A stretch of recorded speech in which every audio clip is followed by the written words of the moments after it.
इंदापूरमध्ये राष्ट्रवादीचा प्रचार करण्यासाठी घेऊन आलेले आहेत. बऱ्याचशा गाड्या घेऊन आलेल्या आहेत. इथं एक आजी आहे, आजी रडत आहे.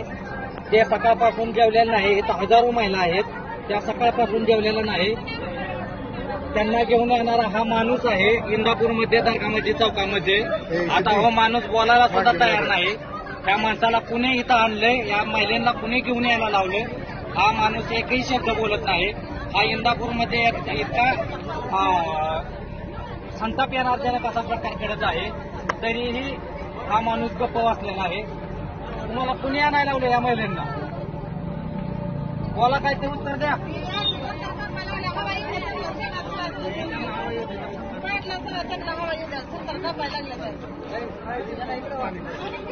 आजीचे जीवास बरं वाईट झालं, त्याला जबाबदार कोण?